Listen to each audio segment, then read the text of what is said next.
பழனியப்பன் விழுந்தான்னா கோபாலனை தான் பிடிக்கணும், கோபாலனை விழுந்தான்னா நீங்கள் தான் பிடிக்கணும். அப்படிங்கும்போது இங்கே தாங்கி பிடிக்கிறதுக்கு மறைமுகமாக யாருமே கிடையாது. அந்த சூழலில் ஒருத்தர் 36 ஆண்டு காலமாக வெற்றிகரமாக வந்து ஒரு புலனாய்வு பத்திரிகை நடத்துவார்ல, அதில் என்ன சொல்லணும்னா இந்த 3 பத்திரிகை ஆசிரியர்களில் எந்த இடத்துல வந்து திரு கோபால் அவர்கள் வேறுபடுறார் அப்படின்னா, கோபால் அவர்கள் மறைஞ்சு வாழ்கிறவர், எஸ்ஏபி அண்ணாமலை போல்.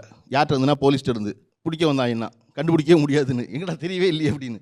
ஆனந்தவுடன் பாலசுப்ரமணியம் அவர்களை போல அவர் பத்திரிகையில் அவர் எழுதுகிறவர்.